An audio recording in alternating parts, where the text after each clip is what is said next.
run. He felt like his car was really good. He was hoping they might be a little quicker after a restart today, but you can see his car's doing very well now. Moving back to Justin Lofton. He is in the 27 Baker Curb machine. And Lofton, of course, was the 09 ARCA champion. He won 6 times, and he's making his 3rd Nationwide Series start. Dave, what's the latest?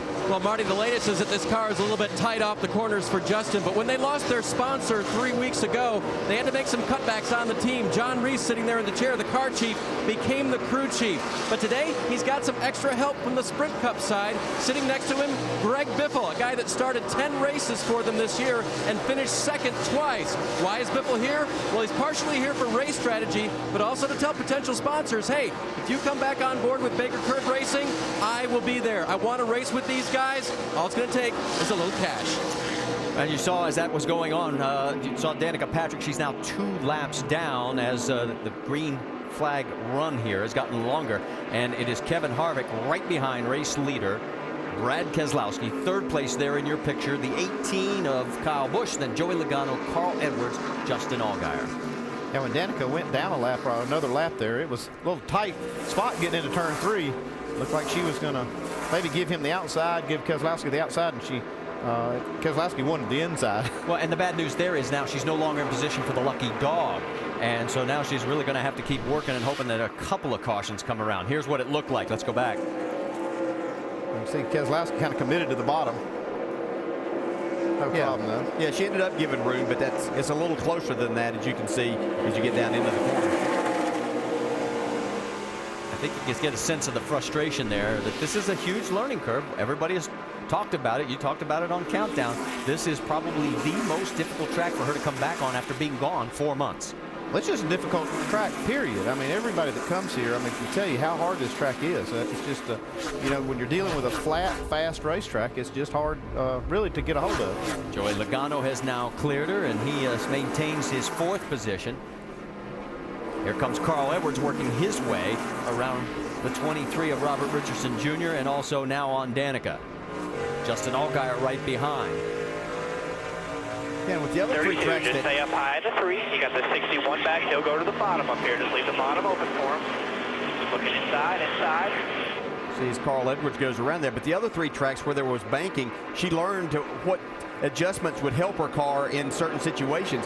Those adjustments don't really work on this racetrack, so she's having to really relearn that too. So this is just a learning experience. She's gotten better all weekend long, so things are getting better. And even though she's getting past here and getting lapped again, I think she's still doing a nice job out there, Doc. And DJ, exactly right. They took her to Milwaukee, another track that is very fast and very flat, and to try to help her understand the steep learning curve. And she was doing really well on that Tuesday a week ago, and she pancaked the right side of the car, basically destroyed the car. That made her a little timid coming here as far as getting in the corner. But the next day in Milwaukee, by the way, they took a backup car out, and she was running laps close to what some of the Cup affiliated teams were running. So all Tony Eury Jr. said was, Danica, it's all about getting laps on this very tough racetrack and trying to learn to turn this heavy stock car. Every time I go low, I just get more understeer, so like I can't pass him. Pass him up top. Set him up. Drive it in a little deeper or try to get a run on the outside of him. So some tips from the crew as Danica Patrick continues her learning process. Meanwhile, up front, we can tell you Brad Keselowski and Kevin Harvick are right now about a 1/10 of a second apart, as we're also looking and checking in right there on the 21 of Austin Dillon. Dillon in the 10th position. He has got the 27 of Lofton right in front of him. That is for position on the racetrack. Vince, give us an update on the 21. Well, Austin Dillon's a good story. Of course, this 21 we've documented throughout the Nationwide Series, trying to stay alive in regards to sponsorship for Richard Childress Racing. Austin Dillon is Richard Childress' grandson. He's just 20 years old, running full-time in the Truck Series. This is his first Nationwide Series start this year. The team told him earlier, pick up a 10th and you're going to be good. He's been competitive so far. Not bad for his Nationwide Series debut. He started 8th, as you noted. He's lost a couple of spots, but getting to the end, logging laps, get experience, get better as the race goes. So far, so good for Austin Dillon. Currently 11th in the Truck Series points. He won the pole for the last 2 Camping World Truck Series races. Let's check in on our race leader as we've completed 39, now almost 40 of 200 laps. Couple other cars that have sent it home. That's Bacher in the 43, O'Quinn in the 90. Stay with us.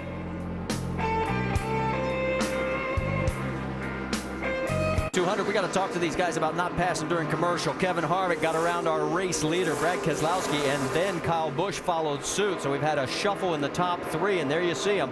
The 33 of Harvick, then Kyle, and going around the now lap traffic of Willie Allen, the 22 of Brad Keselowski. I'm actually probably more surprised it took Kevin Harvick 45 laps to get the lead, as good as his car has looked all weekend. But now it's back where it's been all weekend, is up the top. Let's go back and show you what happened during the break. This was the pass. Yeah, he's really getting a good run off the corner, so he was able to get that inside spot here. You see, get back to the throttle. Brad didn't press the issue right here. He's able to get to the front. And then right after that, let's go on board with Kyle. And you can see Brad pointing. Yeah, he just says, go ahead and take it. I'm going to give you this spot right now. This is really smart racing, and the Cup drivers really know how to do this well. They know that, hey, at this point it doesn't really matter. I'm going to let him have this spot later. If my car's better, I expect maybe a little bit of that same kind of give and take. Well, is there a problem on the 22? Let's check in with Vince Welch.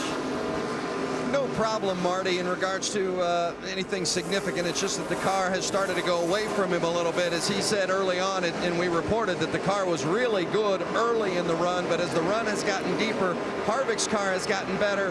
Keselowski's has not. In fact, Brad came on the radio just a few moments ago and said, we're going to have to get that air pressure out of there. They had made the decision to make an air pressure adjustment early. As you see Kyle Busch going around the outside of Kevin Harvick for the lead. So Keselowski's car not handling as well. Obviously, Kyle Busch is much better as he takes advantage. And Mike Wallace is getting a front row seat on all the action that's going on for the battle for the race lead. So Kyle Busch, who now needs only about 83 laps to become the all-time race leader or lap leader in series history, passing Mark Martin's 8,082 or whatever it is. It looked like Kevin Harvick and Mike Wallace kind of arguing over a little space there. Oh, no, nobody argues out on the track. Come on. There you see Keselowski trying to get around Mike, finally does.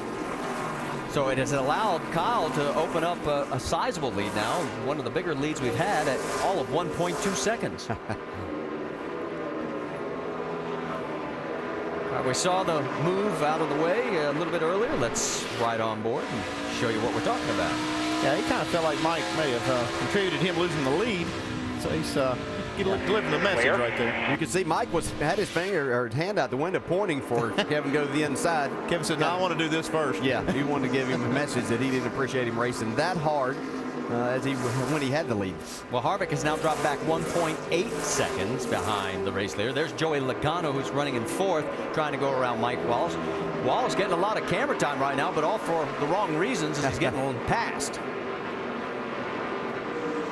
And both these Gibbs cars look like that they just continue to stay, their car stays under them. I think that's a combination of springs and shocks set up that don't abuse the tires, and their driver's doing a good job.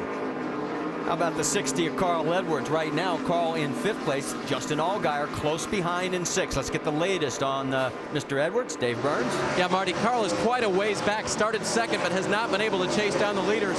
Says he needs front grip, and he told crew chief Drew, I could use about 50 pounds in the right rear. Now, in this world where we talk about a pound of air pressure, maybe a half a pound here and there, Tim Brewer in the Craftsman Tech Garage, where am I going to get 50 pounds into the spring rate of the right rear of the 60 car in the first pit stop? That's pretty simple, Dave. What we try to do, folks, before the race, in practice, we want to see what our car reacts to, so that the determining length of the hardness and the length of the rubber, when we insert it in here, we can put 50 pounds of spring rate right here. And we've got them hanging, so we just simply insert them on a pit stop. But what he's trying to do, by increasing the spring rate here, it goes directly to the left front. And what he's trying to do is plant that left front tire into the racetrack, making the car turn better. All right, thanks, Tim, for the update. You can see Justin Allgaier has gotten around the 60 of Carl Edwards, so it's still a bit of a struggle for Carl as they're going to have to try and work on this. Yeah, and if you get the car, he's probably tight through the center of the corner, and if you get the car tight there, it slows you down, and then that hurts your exit speed. You have to wait to get to the throttle, too. Yeah, Brewer is doing that little kind of a tutoring thing on how to make these cars handle. I remember one time he told me, he said, remember, Andy, right rear go down, left front come up, car push. I've always remembered that. We've got 25 cars.